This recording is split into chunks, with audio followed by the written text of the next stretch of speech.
کہ جو نبی کریم صلی اللہ تعالیٰ علیہ وسلم کی سنت کے اندر تغیر و تبدل پیدا کرے یا اس کو اٹھا دے، یعنی اس کی وجہ سے سنت میں فرق آ جائے، اس کی وجہ سے سنت اٹھ جائے، تو ایسی بدعت جو ہے وہ بری بدعت کہلاتی ہے۔ یعنی شریعت مطہرہ کے خلاف کرنا، ایسا کام نیا ایجاد کرنا کہ جو شریعت مطہرہ کے خلاف بنتا ہے، جو اصول اور ضوابط اور قواعد ہیں اس کے خلاف بنتا ہے، تو ایسی چیز کو بدعت یہ کہا جاتا ہے۔ اور اس پر بہت ساری ادلہ ہم نے اپنے اس سلسلے کے اندر پیش کی ہیں۔ نبی کریم صلی اللہ تعالیٰ علیہ وسلم کی مشہور حدیث مبارکہ ہے، آپ علیہ الصلوۃ نے ارشاد فرمایا، من سن سنتا حسنتا فی الاسلام فلہ اجرها واجر من عمل بها غیر ان ینقص من اجورہم شیء، یعنی جس نے اسلام کے اندر کوئی اچھا کام ایجاد کیا تو اس کے لیے اس کا اجر ہے، اور جو اس کے اوپر عمل کرتے رہیں گے اس کا اجر اس کو بھی ملے گا، اور ان لوگوں کے اجر میں کسی طرح کی کوئی کمی واقع نہیں ہوگی۔ اور پھر اس کے ساتھ دوسری صورت بھی بتائی کہ جو اسلام کے اندر برا کام ایجاد کرے تو اس کو تو گناہ ملے گا، جتنے لوگ اس پر عمل کرتے رہیں گے اس کو بھی اس کا گناہ ملے گا، اور ان کے گناہ میں سے کوئی چیز کم نہیں ہوگی۔ تو یہ واضح طور پر فرمایا کہ جو اسلام کے اندر نیا اچھا کام ایجاد کرتا ہے تو اس کو ثواب ملے گا۔ اسی طرح جو مشہور حدیث مبارکہ ہے، حضرت بی بی عائشہ رضی اللہ تعالی عنہا روایت کرتی ہیں کہ من احدث فی امرنا ھذا ما لیس منہ فہو رد، کہ جس نے ہمارے اس دین کے اندر وہ چیز ایجاد کی کہ ما لیس منہ، جو اس دین سے تعلق نہیں رکھتی، فہو رد، وہ مردود ہے، وہ جو ہے اس کے اوپر لوٹا دی جائے گی، اس کے اوپر رد کر دی جائے گی۔ افصح العرب صلی اللہ تعالیٰ علیہ وسلم نے یہ ارشاد فرمایا ہے ما لیس منہ۔ اس جملے کے تحت محدثین نے واضح طور پہ لکھا کہ یہ اگر وہ کام دین سے تعلق رکھتا ہے، یعنی دین کے اصول و ضوابط کے اندر آتا ہے، تو پھر اس کا مطلب ہے کہ یہ احداث فی الدین نہیں ہے۔ دین کے اندر ایسے کام کو ایجاد کرنا نہیں ہے کہ جو دین متین سے ٹکراتا ہو، شریعت کے اصولوں سے ٹکراتا ہو۔ تو بہت سارے امور جو ہے وہ صحابہ کرام علیہم رضوان کے زمانے سے لے کر اب تک علماء وہ کرتے آئے ہیں، محدثین وہ کرتے آئے ہیں، فقہا وہ کرتے آئے ہیں کہ جو دین سے تعلق رکھتے ہیں اور وہ زمانہ رسالت کے اندر موجود نہیں تھے۔ اب انہوں نے کہا مثال کے طور پر اذان کہاں سے شروع ہوتی ہے اور کہاں مسنون طریقے سے ختم ہوتی ہے، تو بالکل اللہ اکبر سے اس کی ابتدا ہوگی، ٹھیک ہے، اور لا الہ الا اللہ پہ جا کے اس کا اختتام ہوگا، یہ اس کی ابتدا ہے۔ لیکن کیا اس سے قبل درود و سلام پڑھنا یہ ممنوع ہوگا؟ حضرت بلال حبشی رضی اللہ تعالیٰ عنہ اذان کے بعد جب بارگاہ رسالت میں حاضر ہوتے تو فوراً سلام عرض کیا کرتے تھے، صلاۃ والسلام پڑھا کرتے تھے، اور اس کو علماء نے لکھا، مستحب لکھا کہ جو مواقع مستحب ہیں صلاۃ درود پاک پڑھنے کے، ان میں سے ایک یہ ہے کہ اذان کے بعد پڑھے۔ اب رہا اذان سے پہلے پڑھنا، تو اس میں بھی کوئی حرج نہیں ہے، یہ اذان کا حصہ نہیں، اسی لیے ہمارے یہاں جب صلاۃ والسلام پڑھا جاتا ہے تو اس کو اس انداز میں پڑھا جاتا ہے کہ وہ اذان کا حصہ بالکل معلوم نہیں ہوتا، اور اس پر بہت ساری دلیلیں موجود ہیں۔ مثال کے طور پر جو تلبیہ ہے، لبیک جو پڑھا جاتا ہے، وہ معروف ہے جتنا ہم پڑھتے ہیں، لیکن حضرت عبداللہ بن عمر، خود حضرت عمر، حضرت ابن مسعود اور حضرت سیدنا امام حسن رضی اللہ تعالی عنہم، ان تمام نے اس تلبیہ کے بعد مزید تلبیہ کے الفاظ کہیں۔ صحیح مسلم کے اندر جو ہے وہ عبداللہ بن عمر رضی اللہ تعالی عنہما کی حدیث ہے، سیدنا عمر رضی اللہ تعالیٰ کی حدیث ہے، اور مسند ابن اسحاق بن راہویہ کے اندر جو ہے وہ عبداللہ بن مسعود رضی اللہ تعالیٰ کی حدیث ہے، طبقات کبریٰ کے اندر امام حسن رضی اللہ تعالیٰ کی حدیث ہے کہ وہ اس کے اندر اضافہ کرتے تھے۔ نبی کریم صلی اللہ علیہ وسلم کا تلبیہ پڑھا اور اس کے بعد کچھ الفاظ مزید زائد وہ کہا کرتے تھے۔ تو اس کا مطلب کیا ہوا کہ جس چیز کے ذریعے سنت کے اندر تبدل تغیر نہیں آ رہا، اس میں تبدیلی نہیں ہو رہی، سنت اٹھائی نہیں جا رہی، تو اس کام کا کرنا یہ درست ہوتا ہے، اس میں کوئی حرج نہیں ہوا کرتا۔ ماشاءاللہ مفتی صاحب نے بڑی تفصیل سے ہمیں بدعت کے حوالے سے بھی ارشاد فرمایا اور سنت کا بھی بتایا کہ سنت کا معنی کیا ہے، اور اذان کے حوالے سے بھی بیان کیا ہے کہ اذان کے شروع میں یا آخر میں اگر ہم صلاۃ والسلام پڑھتے ہیں تو اس میں کوئی حرج نہیں ہے، اور آپ نے اس کو دلیل سے ثابت کیا۔ جی مزید کال لیں گے ہم۔ مفتی حسان صاحب کی بارگاہ میں سوال ہے کہ انشورنس کرانا جائز ہے یا ناجائز ہے؟ سنا ہے احکام شریعت میں لکھا ہوا کہ یہ جائز ہے، برائے کرم اس کی وضاحت فرما دیں۔ کیا فرماتے ہیں؟ ناجائز ہے، اس کی شرعاً اجازت نہیں ہے کہ یہ یا تو ظلم کے اوپر مبنی ہوگی یا یہ جوے سود کے اوپر مبنی ہوگی. اور احکام شریعت میں اصل میں مجمل لکھا ہوا ہے. اصل فتویٰ فتاوی رضویہ شریف کے اندر ہے، جس کو تفصیل کے ساتھ امام اہل سنت نے بیان فرمایا، اور اس کا حاصل یہ بیان فرمایا ہے کہ ویسے مسلم کمپنی کے ساتھ یہ ممنوع ہے. وہ جو خاص صورت کی اجازت دی وہ وہاں اجازت دی کہ جو ٹوٹلی کافروں کی کمپنی ہے اور اس میں مسلمان کا فائدہ یہ ظن غالب ہے کہ فائدہ ہوگا، تو وہاں یہ صورتیں اصول و ضوابط کے تحت بنتی ہیں کہ انشورنس کروائی جا سکتی ہے، ورنہ مسلمان کے ساتھ ایسا معاہدہ کرنا یہ جائز نہیں ہے.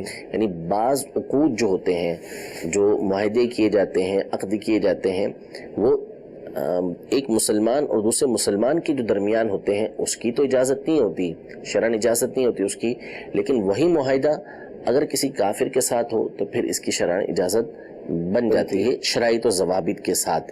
تو یہاں پہ جو امام اہل سنت نے بیان فرمایا تھا وہ ان شرائط کو سامنے رکھ کر ایک کافر کمپنی جو تھی مکمل اس کے مطابق بیان فرمایا تھا، ورنہ آپ کا مفصل فتویٰ یہ فتاوی رضویہ کے اندر موجود ہے جس میں آپ نے اس کو ناجائز و حرام قرار دیا ہے. جی مزید کال. جی میں اورنگزیب بات کر رہا ہوں، ضلع شیخو پورہ کے شہر مانا والا سے. میری والدہ صاحبہ ہیں، وہ عمرہ کرنا چاہتی ہیں جبکہ میرے والد صاحب اس دنیا میں نہیں ہیں. تو میں پوچھنا چاہتا ہوں کہ وہ اکیلی عمرہ کر سکتی ہیں یا کوئی ساتھ جائے گا؟ جی اکیلی عمرے پہ جا سکتی ہیں. یعنی عدت نہیں، اگر عدت میں نہیں، عدت سے فارغ ہو چکی ہیں تو اس میں کسی محرم کے ساتھ تو جا سکتی ہیں، جیسے یہ خود ہی لے جاتے ہیں اپنی والدہ کو، یا والدہ کے بھائی ہیں، یا والدہ کی بہن کے بیٹے ہیں، بھائی کے بیٹے ہیں، تو ان کے ساتھ والدہ اگر جاتی ہیں جو بالغ ہیں ان کے ساتھ تو جا سکتی ہیں. اکیلے جانا ان کا شرعاً یہ جائز نہیں ہے. ٹھیک. اچھا SMS یہ ہے کہ عدت ایک طلاق کے بعد شروع ہوتی ہے یا 3 کے بعد ہوتی ہے؟ نہیں، اگر ایک بھی دی ہے تو عدت تو شروع ہو جائے گی. اب یہ ہوگا کہ عدت کے اندر رجوع کا، یعنی جو صورت جن الفاظوں میں طلاق دی ہے تو بعض اوقات جو ہے وہ رجوع کی صورت ہوتی ہے اور بعض اوقات جو وہ نکاح کی صورت ہوتی ہے کہ نکاح کے ذریعے دوبارہ واپس ہو سکتے ہیں. یہ ایک طلاق کی صورت میں، لیکن بہرحال یہ ایک مجمل سوال ہے تو تفصیل تو اسی صورت میں بتائی جا سکتی ہے جبکہ الفاظ معلوم ہو کیا کہے گئے ہیں. صحیح. تو اس لیے بہرحال عدت تو فوری طور پر یہ شروع ہو جائے گی. ٹھیک. اچھا SMS یہ ہے کہ جمعے کی جو دوسری اذان ہوتی ہے بعض مساجد میں دیکھا جاتا ہے کہ ممبر کے سامنے امام کے منہ پر یہ دی جاتی ہے. دیکھیں سنت تو یہی ہے جو امام اہل سنت نے بیان فرمائی ہے، اس بڑی تفصیل کے ساتھ گفتگو فرمائی ہے. شمائل العنبر آپ کا رسالہ ہے. ٹھیک ہے. تو اس میں سنت یہی بیان کی ہے کہ یہ مسجد کے باہر ہونی چاہیے. اب جس کے لیے سمجھانا ممکن ہے، کمیٹی کو سمجھانا ممکن ہے، امام صاحب کو سمجھانا ممکن ہے، تو وہ سمجھا دیں کہ بھائی اس طریقے سے آپ اگر سنت پر عمل کریں گے تو آپ کو ثواب ملے گا. لیکن اس کے لیے فتنہ و فساد یہ پیدا نہ ہو کہ آپ سمجھانے کے لیے جائیں، سمجھانا آپ کو آئے نہ، یا ویسے ہی جا کے لڑنا شروع کر دیں، تو اس کی بہرحال اجازت نہیں. جی اگلی کال. اور میرا سوال یہ ہے کہ جب اللہ تعالیٰ ہر چیز سے مبرہ ہے تو کوئی مسجد کو اللہ کا گھر کیوں کہتے ہیں؟ رہنمائی فرمائیے. جی اللہ کا ہر چیز سے مبرہ، یعنی ہر عیب سے اللہ تبارک و تعالیٰ کی ذات مبرہ ہے اور وہ جگہ اور مکان سے پاک ہے. مسجد کو اللہ کا گھر اصل میں مسجد کی اہمیت بیان کرنے کے لیے کہتے ہیں. ٹھیک ہے. یعنی ویسے تو ہر چیز اللہ تبارک و تعالیٰ کی ہے، ہر مثال کے طور پہ اونٹنیاں ہیں، ہر اونٹنی اللہ تبارک و تعالیٰ کی ہے، لیکن جو صالح علیہ السلام کی اونٹنی ہے اس کے بارے میں قرآن پاک میں ناقۃ اللہ فرمایا کہ یہ اللہ کی ناقہ ہے، اللہ کی اونٹنی ہے. تو اب اس کی خاص اہمیت کو بیان کرنے کے لیے، اس کے شرف و عظمت کو بیان کرنے کے لیے بیان فرمایا کہ یہ اللہ کی اونٹنی ہے. تو اسی طرح زمینیں، جگہیں ساری اللہ تبارک و تعالیٰ کی ہیں، ہر چیز اللہ کی ہے. وَلِلَّهِ مَا فِي السَّمَاوَاتِ وَمَا فِي الْأَرْضِ، زمین و آسمان میں جو کچھ ہے وہ اللہ تبارک و تعالیٰ کے، زمین و آسمان بھی اللہ تبارک و تعالیٰ کے ہیں. لیکن جب کسی کی اہمیت بیان کرنا ہوتی ہے تو پھر اس کو کسی ایسی شخص، ایسی ذات کی طرف منسوب کرتے ہیں کہ جو بہت بڑا ہو. تو اللہ تبارک و تعالیٰ سے بڑھ کر تو کوئی نہیں ہے. تو مسجد کی اہمیت کو بیان کرنے کے لیے کہا گیا کہ یہ اللہ تبارک و تعالیٰ کا گھر ہے، یعنی اللہ تبارک و تعالیٰ کی خاص رحمتیں یہاں پر نازل ہوتی ہیں. دنیاوی مثال ہی لے لیں کہ کسی کے شیخ کا گھر ہے، کسی کے مرشد کا گھر ہے، کسی عالم کا گھر ہے، تو اس کو ہم کہتے ہیں کہ فلاں کا گھر ہے. یہ اس گھر کی اہمیت کو بیان کر رہے ہوتے ہیں. تو اسی طرح مسجد کو اللہ کا گھر جو کہا گیا وہ اس اعتبار سے کہا گیا کہ اس کی اہمیت کو، اس کی عظمت کو لوگوں کے سامنے بیان کیا جائے. ٹھیک. بہت پیارا جواب اس حوالے سے ہمیں ملا کہ ہم مسجد کو اللہ کا گھر کیوں کہتے ہیں. جی اگلی کال. ظہیر احمد اتاری پنڈو محمد خان سے. میرا مفتی صاحب سے یہ سوال ہے کہ کچھ لوگ کہتے ہیں کہ جس پر غسل فرض ہو جائے اگر وہ چلتا ہے تو اس کے قدم قدم پر ایک گناہ لکھ دیا جاتا ہے, تو یہ کہنا کیسا؟ جواب ارشاد فرما دیجیے. السلام علیکم ورحمۃ اللہ وبرکاتہ. وعلیکم السلام ورحمۃ اللہ وبرکاتہ. نہیں, یہ تو بالکل باطل بات ہے. ویسے مشہور ہے اس طریقے سے جی جی کہ اگر قدم زمین پہ رکھے گا تو زمین جو ہے وہ اس کے لیے بد دعا کرے گی اور اس کے لیے گناہ ہوگا, تو ایسی کوئی بات نہیں ہے. جنبی کے لیے حکم یہ ہے کہ وہ بہتر اس کے لیے یہی ہے, جس کے اوپر غسل طاری ہے اس کے لیے اچھا یہ ہے کہ فوری طور پر غسل کر لے, تاخیر نہ کرے. ورنہ کم از کم یہ کہ اگر گندگی جسم پہ لگی ہے کسی مقام پر تو اس کو دھو لے اور وضو کر لے, اور اگر یہ بھی نہیں کرتا تو بھی اس کے اوپر گناہ نہیں ہے. البتہ گناہ کی جو صورت ہے وہ اس صورت میں ہے جب کہ وہ حالت جنابت میں رہا یہاں تک کہ نماز کا وقت آ گیا اور اس وجہ سے اس کی نماز چھوٹ گئی, نماز اس کی قضا ہو گئی, تو اب یہ گناہ گار ہوگا, اب اس کے اوپر گناہ کی صورتیں بنیں گی. لہذا اس سے پہلے اس کو غسل کر کے یہ فارغ ہونا ہوگا تاکہ جماعت کے ساتھ نماز کو ادا کر سکے. ورنہ اگر رات کو کسی پر غسل فرض ہوا اور اس نے غسل نہیں کیا اور گھر میں چلتا پھرتا رہا یا باہری کسی کام سے گیا تو اس کے اوپر گناہ بہرحال نہیں ہے. بہتر یہی ہے کہ بندہ جب غسل فرض ہو تو فوری طور پہ غسل کر لے. ٹھیک ہے. جی اگلی کال.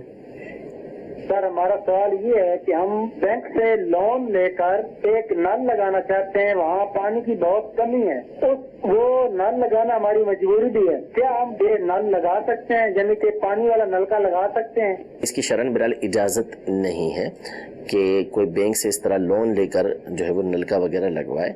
اگر لگانا ہے تو لوگ ماشاءاللہ مخیر ہوتے ہیں جو اس طرح کی چیزوں میں تعاون کرتے ہیں, پانی میں تو بالخصوص کرتے ہیں, تو لوگوں سے ہی چندہ کر کے اکٹھا کر کے وہاں پر نل لگوا لیں. وہ اتنا بہت بڑا بھی خرچہ نہیں ہوتا اس کے لیے کہ جو ہے وہ بینک سے جا کے لون لینا پڑے, اور زیادہ بھی ہو تو لینے کی بہرحال اجازت نہیں ہے.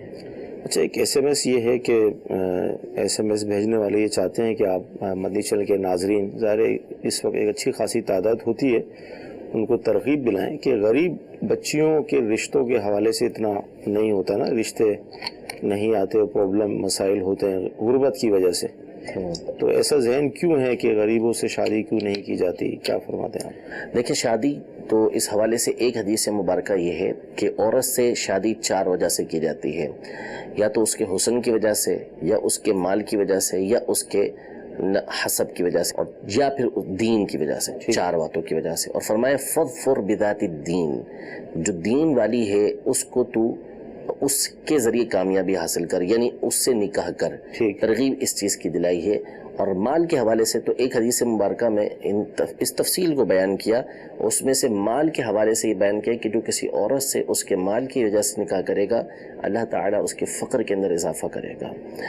تو ہمارے دین کے اندر جو ہے وہ اس بات کی ترغیب نہیں ہے کہ مالدار عورت کی طرف رغبت کی جائے, بلکہ مقصود جو ہے وہ اپنے ایمان کی حفاظت ہونی چاہیے کہ نکاح سے جو ایمان محفوظ ہوتا ہے, نبی کریم صلی اللہ تعالیٰ علیہ وسلم کی سنت کی ادائیگی کی نیت ہونی چاہیے, اور دین دار خاتون کو یہ تلاش کرنا چاہیے. اور عورتوں کو بھی, یعنی جو عورت کے خاندان والے ہیں ان کو بھی چاہیے کہ وہ دین کی طرف توجہ دیں, تو نتیجہ یہ نکلے گا کہ دونوں کے در برکتیں پیدا ہوں گی. ایک تو بہرحال یہ واقعی پرابلم ہے, بہت بڑا پرابلم ہے کہ جو غریب گھرانے کی لڑکیاں ہوتی ہیں وہ بہت دفعہ بیٹھی رہ جاتی ہیں. اس میں ایک بڑی وجہ تو ہمارے معاشرے کی جو رسم و رواج ہے وہی بنے پڑے ہیں کہ جیسے جتنے رسم و رواج نکالے جاتے جائیں گے نتیجہ یہ نکلے گا کہ رشتوں میں مسئلہ کھڑا ہوگا. اس میں بہرحال لڑکے والوں کو اور بالخصوص خود لڑکے کو یہ ذہن بنانا چاہیے, اسلامی بھائیوں کو یہ ذہن بنانا چاہیے کہ غریب خاندانوں کے اندر نکاح کیے جائے, کہ ظاہر ہے کہ جب ہم اس طرح کریں گے تو ہی جو ہے وہ غربا کے گھر سے جو ہے وہ نکاح ہوں گے, ورنہ تو ہر ایک مالدار کی طرف دوڑتا پھرے گا تو غریب بچیاں تو گھر کے اندر بیٹھی رہیں گی. تو بہرحال ایک تو رسم و رواج کو یہ جب کم سے کم کر دیا جائے گا, خرچوں کو کم سے کم کر دیا جائے گا, نبی کریم صلی اللہ علیہ وسلم کی سنت کے مطابق نکاح کیا جائے گا, تو آسانیاں ہی آسانیاں ہوں گی اور بھلائیاں ہی بھلائیاں ہوں گی. ایک حدیث پاک میں یہ ارشاد فرمایا کہ برکت والا نکاح, خیر والا نکاح وہ ہے کہ جو آسان ہو. آسان نکاح کے اندر برکت عطا فرماتا ہے. اور دوسرا یہ کہ نکاح کے سبب اللہ تبارک و تعالی غنا عطا فرماتا ہے. حتی یغنیہم اللہ من فضلہ، کہ نکاح کے جو سبب بنتا ہے اللہ تبارک و تعالی ایک برکت یہ عطا فرماتا ہے کہ اللہ تبارک و تعالی بندے کو غنی کر دیتا ہے. تو اس لیے اگر ہم اچھی نیت کے ساتھ نکاح کریں گے تو پھر نتیجہ ان چیزوں کا نکلے گا. اور جب اچھی نیت ہوگی تو بندہ دین کو دیکھے گا، مال کو نہیں دیکھے گا. تو بہرحال ترغیب بھی یہی ہے کہ جو ہے وہ دین کو دیکھا جائے، چاہے وہ مالدار گھرانے کے اندر ہو چاہے وہ غریبوں کے گھرانے کے اندر ہو. فقط غربت کو سامنے رکھتے ہوئے کسی کو ٹھکرایا نہ جائے. ماشاءاللہ مفتی صاحب نے احادیث کی روشنی میں اس بات کو سمجھانے کی کوشش فرمائی کہ غریبوں کی جو بچیاں ہیں رشتوں کے حوالے سے اس طرف بھی ذہن بنایا جائے. اور دین کی فضیلت ہے، یعنی کوئی ایسا رشتہ ہے کہ جہاں پر مال کی کمی نظر آتی ہے لیکن سامنے والی جو ہے وہ ان کے اندر ہمیں دین نظر آتا ہے، پرہیزگار ہیں، متقی ہیں، تو اس کو اہمیت دی جائے. اللہ کرے کہ ایسا دور دورہ ہو. اور رسم و رواج کے جو معاملات ہیں، اس طرح کی رسمیں معاشرے میں اس وقت نافذ ہیں، بالخصوص جہیز کے حوالے سے جو معاملات ہم دیکھنے میں آتے ہیں اس کی وجہ سے بھی رکاوٹیں ہیں. اللہ تعالیٰ ہمارے معاشرے کو ایک مدنی معاشرہ بنا دے تاکہ اس طرح کے معاملات ختم ہوں. جی اگلی کال لیں گے ہم. کہ سفر کے مہینے میں شادی کرنی چاہیے یا نہیں، اور گھر میں بیری کا درخت لگانا چاہیے یا نہیں؟ السلام علیکم ورحمۃ اللہ وبرکاتہ. وعلیکم السلام ورحمۃ اللہ وبرکاتہ. سفر کا مہینہ، بہرحال یہ نکاح کے حکم جو ہے نا وہ ہر مہینے کے اندر لوگ پوچھتے رہتے ہیں. اور اس مہینے کے حوالے سے تو بڑا مشہور ہے کہ اس مہینے میں نکاح کرتے ہیں تو پریشانیاں آتی ہیں، حالانکہ بالکل غلط ہے. کائنات کا ایک خوبصورت جوڑا اسی مہینے کے اندر بنا، یعنی حضرت مولائے کائنات مولا مشکل کشا رضی اللہ تعالی عنہ اور سیدہ کائنات بی بی فاطمہ رضی اللہ تعالی عنہ، دونوں کا نکاح اسی مہینے کے اندر ہوا تھا.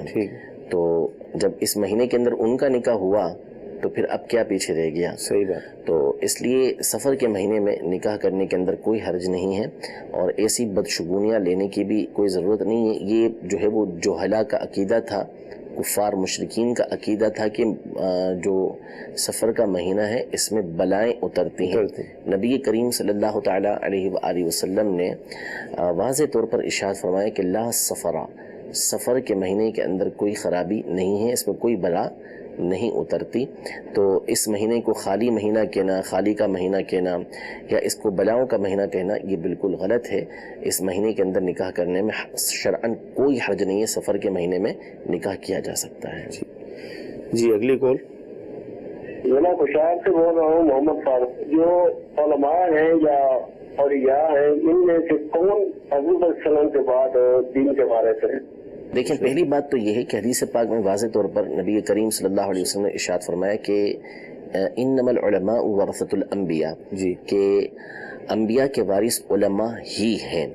ٹھیک ہے. جو عالم صحیح اور صحیح العقیدہ ہے، حقیقتاً علم کا عالم ہے، تو ایسے کے بارے میں فرمایا کہ وہ انبیاء کرام علیہ السلام کا وارث ہے. جہاں تک رہے اولیاء، تو اولیاء کے لیے شرط ہے کہ وہ علم والے ہی ہوں گے، یعنی کوئی بھی جاہل ہو نہیں سکتا. ارشاد فرمایا متخذ اللہ ولی من ولی جاہلا، کہ اللہ تبارک و تعالی نے کبھی کسی جاہل کو ولی بنایا ہی نہیں.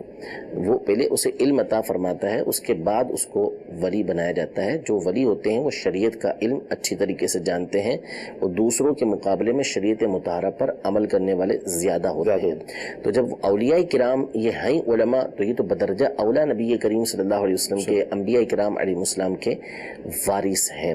تو علماء یعنی علماء حق جو واقعی علم کے عالم ہیں وہ نبی کریم صلی اللہ علیہ وسلم اور دیگر انبیاء کرام علیہ السلام کے وارث ہیں. اسی طرح اولیاء کرام چونکہ ہوتے ہی علماء ہیں تو وہ بھی تمام انبیاء کرام علیہ السلام کے وارث ہیں. جی اگلی کال. السلام علیکم ورحمۃ اللہ وبرکاتہ. وعلیکم السلام ورحمۃ اللہ وبرکاتہ. میرا نام محمد وقاص امین، میں لاہور سے عرض کر رہا ہوں. میرا سوال یہ ہے کہ نظر بد کی ہماری شریعت کے اندر کیا وضاحت ہے، اس کے بارے میں بتا دیجیے گا. نظر بد، جی بالکل. نظر بد کی تو ویسے ہی جو ہے وہ شریعت مطہرہ میں بھی مشاہدے کے اندر موجود ہے.